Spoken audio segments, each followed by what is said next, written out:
My name is Hannah, and this is my beauty budget.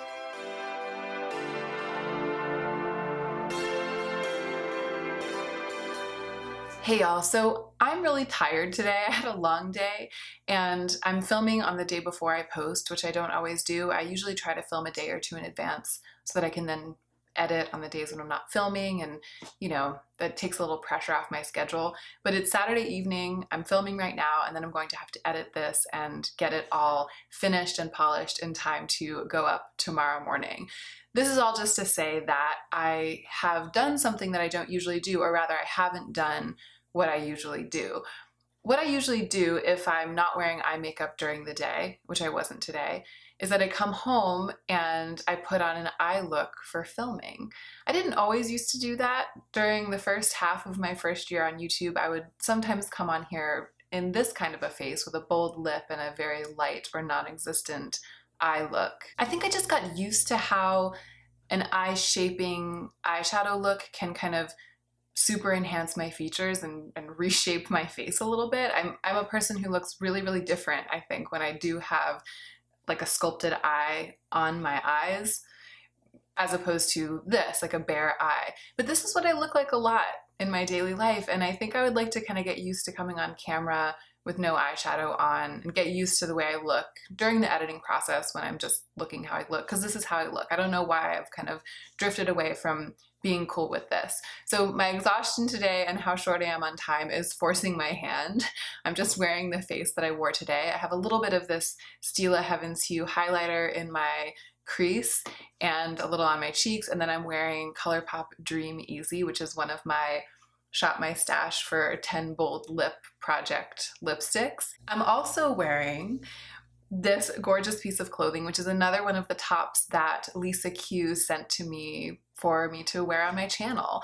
And I talked about Lisa Q in the first video in which I wore one of the tops, the other top that she sent me. She sent me two tops. I really, really love her soft sculptural but professional aesthetic. I really, really love what she's doing, and I'm excited to be able to wear a couple of her pieces and try them out, which I have been doing, and report back to you guys that the quality is above and beyond actually what you would expect from looking at the website. I could tell by looking at the website that they were beautifully made, but I was really glad that she wanted to send me a couple of pieces because I didn't want to talk about it on my channel unless I knew firsthand that they feel amazing to wear and that the quality is top notch. I didn't want to just be like, this looks good, but I don't know. So I have gotten the chance to try the clothes out. I'm really lucky I've gotten that chance, and I can report back that they are beautifully made. Some of you who checked out the Lisa Q website after I wore the white top, the first top, had left comments saying that you found that the brand wasn't size inclusive, which I agree. It only goes up to, I think, Lisa Q 10, but her sizing is smaller. Like I usually wear a 6 and she sent me pieces in a 4, and they're pretty comfortable on me. So I even think that I would be like a 4 or a 2 in her brand, when in fact I usually wear definitely a 6 and sometimes an 8 in pants. So it's like a couple off of what I think we think our standard sizing. So she goes up to a Lisa Q10, which is probably like a US 14. But she actually wrote to me, she saw some of those comments and she wrote to me about the size issue, and I wanted to just report back to you guys about that. So she says that they don't offer sizing above Lisa Q10, not because she's not size inclusive, but because this is her first collection, which I didn't know when I discovered the brand and when I started talking with Lisa. I didn't know that this was her first collection. It just launched like 7 or 8 months ago, which is so amazing. Like, she's a new up and coming awesome female designer doing this cool hybrid stuff. I just think she's really cool. So she says, as with anyone in business, it's not smart to invest in a large amount of stock without testing your market and determining interest first. She says, I honestly did not expect my brand to be so well received, so I only planned for a limited size range. So that's what's going on behind the scenes in terms of size inclusivity at Lisa Q. She says she's definitely taken it into consideration for her next collection. It's something she's thinking about. And hopefully with the success of this first collection, she'll be able to reinvest and expand into being more size inclusive in the future. That's what I would hope. Because I actually think that her designs are such that they will translate really well to a wide variety of figures, not just sizes, but kind of different body shapes. That's one of the things I like about this kind of draped design. All right, that's it. That's all I have to say. No eye makeup, amazing designer top. Let's go ahead and get into the meat of the video.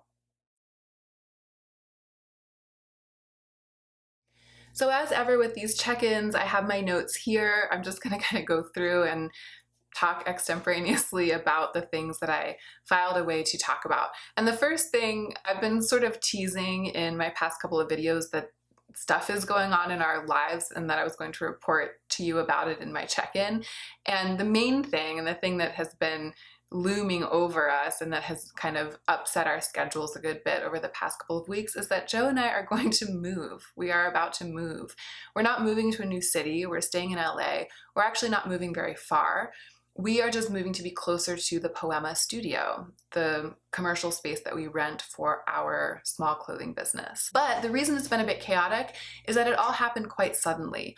We kind of got it in our minds that we wanted to do it. We started looking for places, and then immediately we were like signing a lease and arranging for movers, and suddenly we're like, we need to get some boxes. We need to start packing our stuff. We're excited, but it's also just, we're like 10 o'clock and 2 o'clock. We're barreling into our near future, which is going to be different than the life that we've been living. We are moving into a loft space, that is what they call it. It really just means that it's one big room, like it means that it's a studio apartment, and that's going to be really interesting, and I'm a little bit worried about my filming setup there. I don't know what kind of background I'm going to be able to create. I don't know what the noise will be like. We're moving further into the heart of downtown, and it's going to be more like a city than where we live now. So I hope you guys will be okay with some changes. We're going to be somewhere else. The environment might be really different in some ways. We might have to make some adjustments together, you and I. And part of the reason it's relevant to this check-in, which is about how my budget is going, is that it's going to have an effect on the way that we move. I think this is going to be the least spendy move that I've ever had. I attach a lot of my ego and well-being to the state of my space. I really feel like I need my space to be just so. And sometimes I feel like I can't work, or I can't be happy, or I can't work on myself if everything's not hanging in the right spot, and if it's not perfectly curated, and if I don't feel like my surroundings reflect my identity. Similarly to how we've talked in this channel before about how and I think a lot of you identify with this, I'm very attached to having like my clothing reflect my inner sense of self, and my makeup reflect my inner sense of self. There's this attachment to building a space that is representative of the real self, the ego. And I know that when you move, you have to buy stuff to get it just right. There's always like a shelf you need that you don't have the right size shelf, or you know, you want to hang your stuff here, but you don't have the right hooks, or there are always things that come up, or like, oh, we need like new dining room chairs so that it'll fit in this space. We're not really gonna be able to do that right now. We as a couple and as a business don't have extra money right now, far from it actually. And I as an individual, I sometimes swoop in and just spend my own personal money on stuff like that because I'm so invested in the aesthetics of our space. But I'm not gonna be doing that this time either because I only have my $200 budget. I'm probably gonna try to save it, a little bit of it, for apartment stuff. I'm probably going to want to invest in a few new houseplants, which I haven't done yet this year, and maybe some houseplant accoutrement, like hanging baskets and stuff like that. So I've been aware this month, or not even for the whole month, but for the past couple weeks, I've been like, are you sure you want to buy another lipstick? Because you're going to want to buy a plant. Pretty soon you're going to really care about buying a plant. So, you know, I have been keeping it in my mind that moving is going to take a chunk out of my budget just because I'm going to want it to be just so. But we're not going to be able to buy any big pieces of furniture. We're going to have to make it work with what we already have. And that is both a little bit worrisome, a little bit stressful, because it might have to just be imperfect for a really long time. And it's also exciting. It's exciting. It's an exciting challenge. I guess what I'm trying to say is that historically, moving into a new space and getting a new space to be just so is something that has really triggered my perfectionism, and and specifically triggered the way in which my perfectionism was linked to my overspending. Moving to a new space historically has like whipped that up into a frenzy, and then it's like hundreds and hundreds of dollars later, okay, now I'm happy in my new home. And this is the first time since my no-buy year and since my transformation, this is the first time that we're moving. And so it's going to kind of put to the test my new way of thinking and my new way of moving through the world. And it might put it to the test in a way that is harder than anything that I've dealt with so far. I don't really know yet, but we will find out together. So it will be a little bit chaotic. We're actually moving, I think, next weekend. I think we're doing it. I'll try to pre-film and get it covered. The first couple of videos in the new space might not be ideal in terms of background and noise and balance and all of this stuff. There might be some kind of, cobbled together videos in the interim before I get totally set up in the new space. So keep an eye on the channel. It's going to be exciting. Subscribe if you're not subscribed. I've determined that I think it might be a good idea for me to say, please subscribe like every once in a while. Maybe once a month I'll say it, and this is that moment. Please subscribe. So the other thing that I wanted to report this month is that I saved a lot of my budget. I really gritted my teeth and didn't spend a lot. And I had some rollover from last month, and all of the numbers and exactly what I did buy, I'll be reporting on that quite soon in my upcoming video about how I spent my March budget. I just got to this point where I wanted to create a bigger cushion. I was like $200 going down to almost zero every month. It didn't feel like enough to be kind of sitting on. And I realized going forward that I want to be sitting on more. I want to kind of like build up a cushion. And so I was like, that's it, March, we're done shopping. It was kind of like no buy mentality. And as I got closer to the end of the month, there were a number of things I actually really wanted to buy, which I'll talk about in a second. I went through the gigs in terms of wanting to buy stuff for the past couple of weeks. I've been going through the gigs. But I just held on. I did buy one or two things, but they were like really practical things. In terms of the splurges I wanted to make, I like gritted my teeth and I was like, April, we're gonna make it to April. I want to get to April, and as I'm filming this, it's still March. I want to get to April with a cushion. I want to get to April and have like almost $400. And then I'll feel like I might be able to make a judicious like spring clothing purchase and maybe a lipstick splurge or something. But until then, I've just been like, no, Hannah, no, just calm down, hold on to it. I want to get ahead, like way ahead with my budget. And that's what I did. I wanted to do that, and I did that. I will say that my birthday probably helped cushion it emotionally, because my birthday was at the very end of February.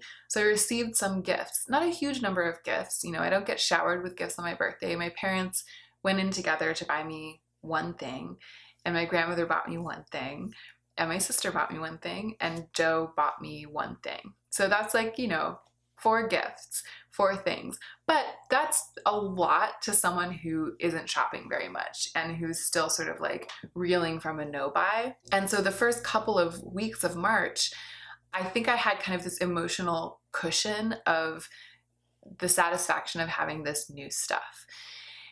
But it wore thin, as it always does. As it always does. New stuff can never be the last word in our desire for new stuff. Like, new stuff doesn't quell the desire for new stuff. The most amazing gift came to me surrounding my birthday from my sister. I'm going to show it to you briefly, and then I'm going to talk about it actually in an upcoming video that I have planned about luxury and about what luxury means. My sister bought me the bag that I've been talking about. I have it here, I'll show it to you. It's the Polen bag that I had said that I thought about saving up for and decided not to. And actually, if you'd like to see a full review of this, when I was thinking about buying this bag, I couldn't find like a really satisfying close-up review analysis of this on YouTube. It would be a little bit of an anomaly on my channel to do just like a single product review for a bag like this, but I think I could do it really well with overhead shots and close-ups. And if you'd like to see that, let me know. If I get enough comments saying that you'd like to see that and enough thumbs up, I'll do it, because I would actually take great pleasure in it. It is the nicest, the most spectacular thing. I'm gonna cry, Hannah, I don't want to cry. The reason it's emotional for me is that my sister. I'm gonna cry. I can't. This is so embarrassing. I hope Ellie's not watching. My little sister has a really good job. She is so badass. She's such a baller. She's worked so hard. She's so brilliant. And this is just, she's just in her second year of her dream job. That is an amazing job. She's doing it.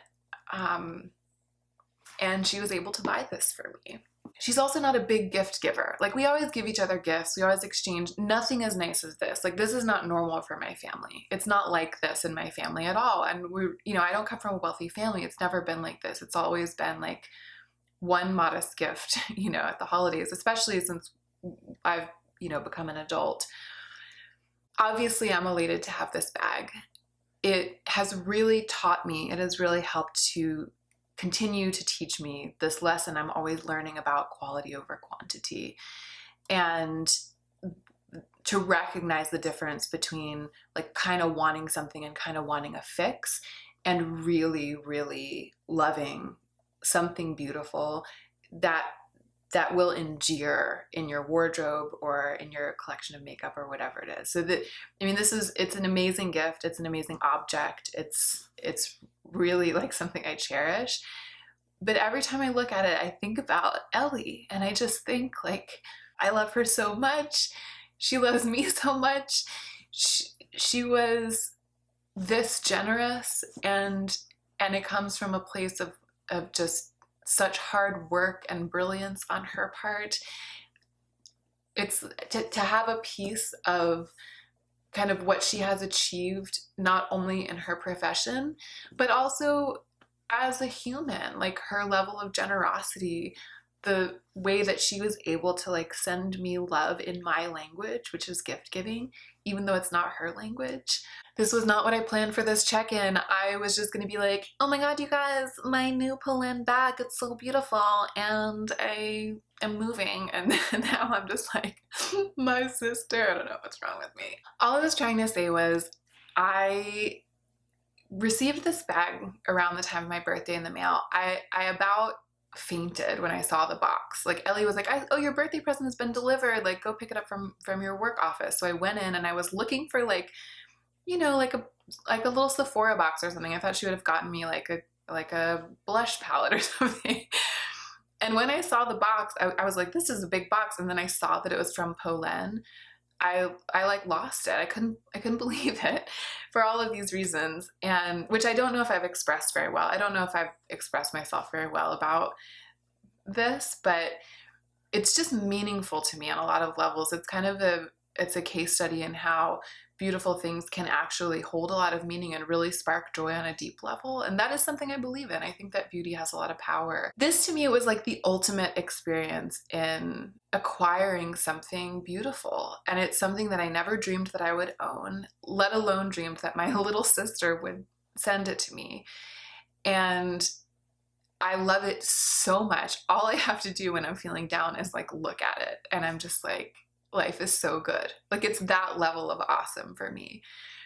And so, and you would think that receiving a thing like that experience would wipe out the jonesing for new stuff for a long time. Like, you would think that it would be like 6 months, like that it would take care of it for like 6 months, and I would just never need to buy anything or want anything new or never want to shop ever again.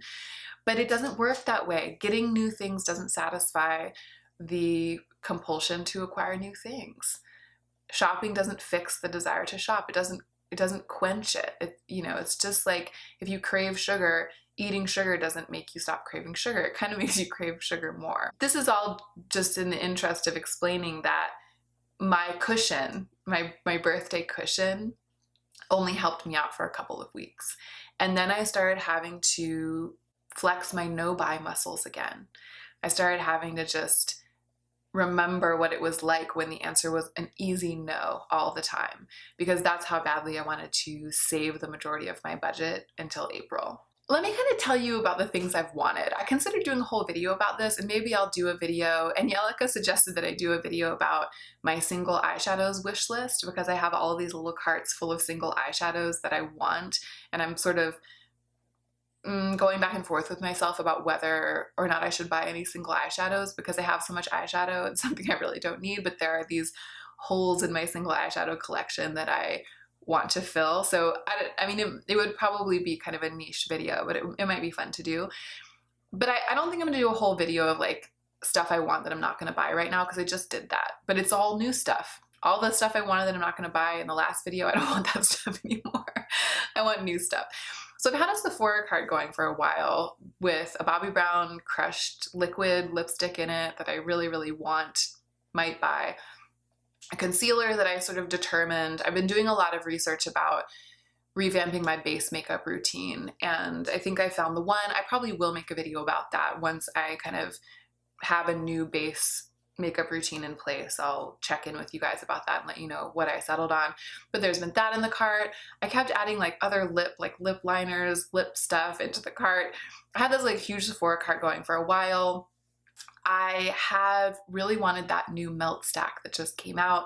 When it got announced and when I saw that picture, it was maybe the first time this year that I've been like, that's it. That's like the makeup splurge that is perfect for me. I really want it. I'm definitely gonna buy it. I'll love it. I won't regret it. For a couple days there when I first saw the picture, I was like, I'm gonna buy that on the launch day. And then it was like I experimented with what it would feel like to think about it as if I were on a no-buy. So instead of just letting myself stay in that place of being like, I'm definitely gonna buy it, it's perfect, yeah, yeah. Instead of just staying there, I sort of tiptoed over into the corner of my brain that is like the no-buy room. And I looked out of the window of that room at the melt stack. And it just started to tarnish a little bit. It was just like, it's just eyeshadow. I have a lot of eyeshadow. Maybe wait for the reviews.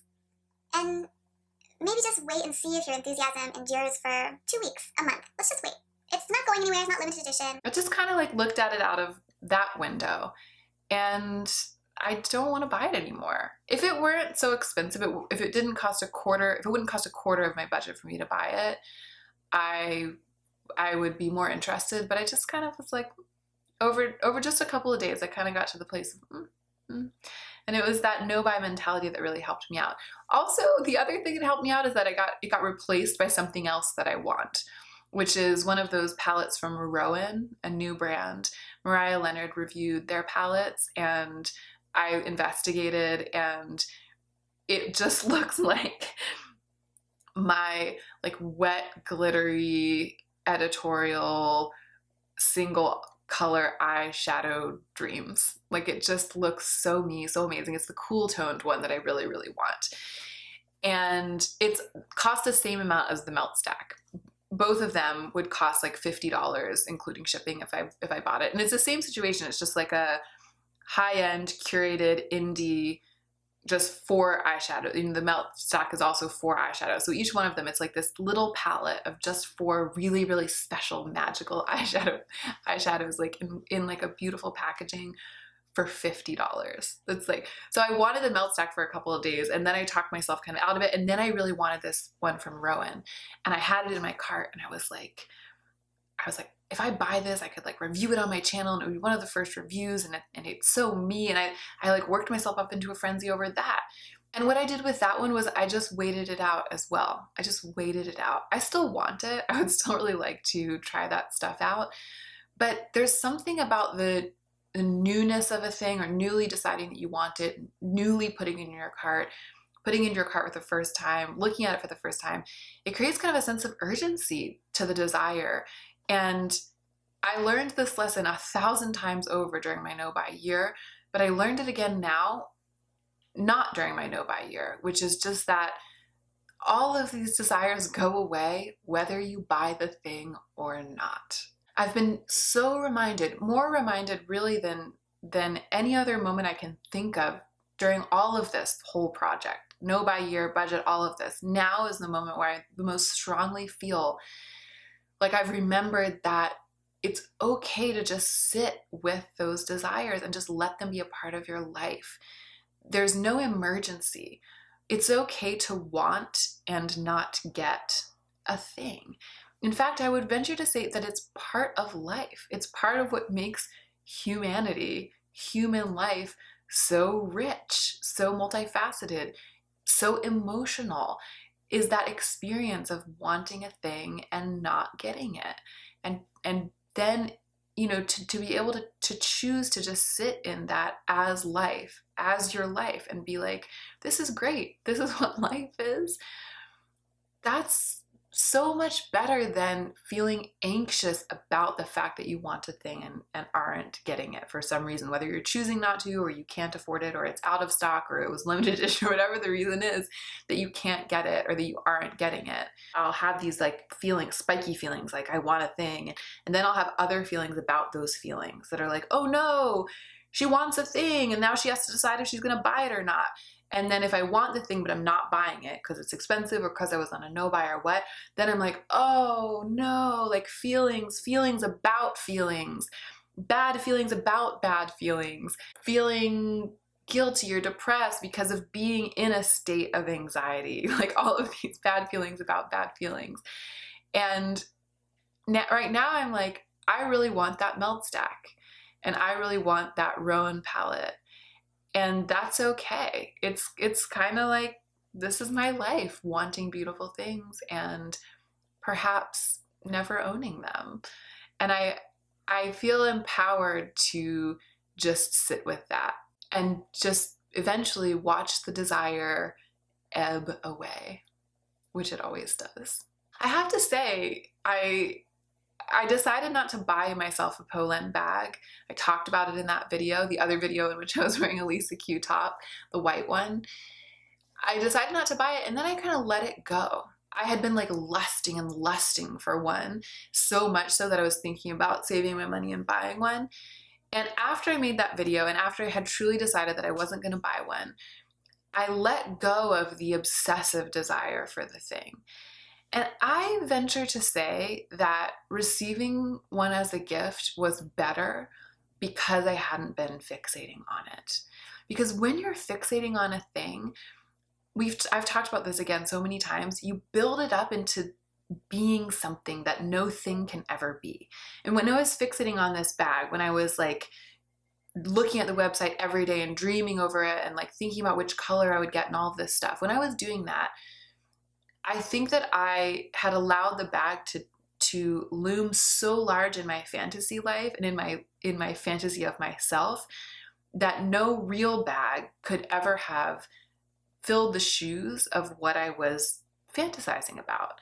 So if I had, in the throes of that obsessive desire, received it as a gift, I would have been like, initially like, oh my God. And then I would have kind of been like, oh, like it's just a beautiful purse. It's not like unicorns and rainbows and fame and fortune and like whatever it is I was investing with the fantasy with. But because I had kind of let it go and I had been like, that's something really, really beautiful that I'm never going to have or that I'm not going to buy anytime soon. When I got it, I just want to hold it again. When I opened the box, I was blown away by the reality. I couldn't believe how beautiful it was.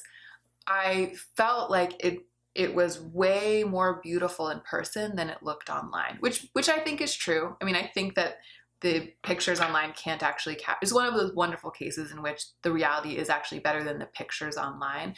But the reality is never better than the fantasy of the self that owns the thing.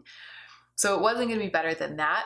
But because I had let go of that fantasy, because I didn't have that fantasy anymore, then the only thing the reality had to be better then was just the pictures I'd seen, or the life that I currently had, which was a life without a beautiful rust-colored bag. I took a lot more pleasure in receiving this bag because I was no longer obsessing over it. That's all I'm trying to say. And that, again, it empowers me. It makes me feel like it's a good choice to wait out that initial frenzy, to wait out those obsessive feelings, to just let it go, let it ebb away. And then maybe someday I will buy the melt stack. And I think it'll be better if I buy it from that place, than it would be if I were to buy it right now while I'm like thinking about it and thinking about it. It's like how sweet things taste better to me when I haven't been craving sugar and stuffing my face with sugar all the time. I'm better able to revel in something beautiful or something sweet when I haven't been craving it. Because fulfilling a craving is like this base and sort of out of control experience. And if I can experience the love of a beautiful thing, or, you know, the enjoyment of eating a delicious thing on its own, separate from that craving experience, it's enhanced. My ability to appreciate the thing is enhanced. I'm getting kind of off on a tangent. This is the main thing that I wanted to report about this month, was the fact that I didn't buy very much. I'll be talking more about it in my upcoming video, but I wanted to talk here about kind of the experience of not buying and then wanting. I didn't mention the other things I wanted, which is there's a top that I want from Reformation. It's like this tie waist thing. It's like a $75 top. I'm probably not going to buy it. I actually went and tried it on today. I went out with my friend, and I've been like wanting to shop and like jonesing to go shopping during the last couple months. I think it's spring, like spring's in the air, and I'm just like, I want new clothes. I want new stuff. I want to like, you know, come back from the shopping trip with like bags of stuff and be like, la la la, I had a day out shopping in the springtime. Like there's something about this time of year that makes me want to like do that. And so today I kind of did. I went out with my friend Julia. We went shopping. We went to Reformation. We tried a bunch of stuff on. We didn't buy anything. We went to a Sephora. I bought one thing, which has been in my cart forever online with all that other stuff. There's all this stuff that's been in my Sephora cart. I bought a color corrector, not my Lancome one. I bought a budget option for color corrector. Again, I'll talk about it in my upcoming video, but it's the one utilitarian thing. Like I was out of color corrector. I depend on color corrector. I really, really wanted it because I want to use it right away tomorrow because it's been inconvenient to be without it. There were other things that I really wanted, like lipsticks and stuff, but I just bought that one utilitarian thing. Those are the only desires that have endured. Like when I sit back and I just let it ebb, my Sephora cart full of stuff just melted away bit by bit, thing by thing melted away. And the only thing that remained that I truly want, that I'm really glad that I bought, was this utilitarian thing, this color corrector. And it's been like that kind of in every arena. So I have bought a couple of things this month, but it's been after kind of letting the desires for all of the shiny things ebb away and kind of seeing what remains. And what remains has always been these, you know, these kind of basic replacement products, essentially replacements. I think that is it. I feel like this video has been a little bit all over the place. I have hit all of my bullet points. I've talked about all the things I wanted to talk about. I hope I've done them justice. Basically this month, I sort of put myself on a mini no buy for the last part of the month because I really wanted to save my budget. And it was hard because I really, really wanted to shop. And I kind of wanted to splurge. I've been feeling like the urge to splurge, which I may do. I may splurge a little bit at the beginning of April, or I may need to spend what budget I feel comfortable spending on stuff for our new home. It remains to be seen. But I am really glad that I saved so much of my budget. I'm particularly glad in the light of this relatively new information that we are moving to a space that's going to be really different from the space that we live in now. I'm glad that I, unbeknownst to my past self, have been budgeting for that. Thank you so much for watching this check-in. Looking forward to chatting with you guys. I've been able to be a little more on top of it with the comments lately on the video that posts. I'm kind of shifting over to really prioritizing the comments on the most recent video, and I will usually see any comment from any past video, but in terms of my responses, I've been really prioritizing the newest video. So just so you guys know, those of you who are in the comments a lot, I'm definitely like seeing and more able to respond more on the comments from the most recent video. That's been like my latest strategy. All right, I'm going. I actually have to end this filming so that I can start the editing, and then this video will be up on the internet before we know it. Tears, naked eyelids, and all. I hope you enjoyed watching, and don't forget, you guys, to take extra good care of yourself this week so that you can be the most effective version of yourself as you do your work in the world.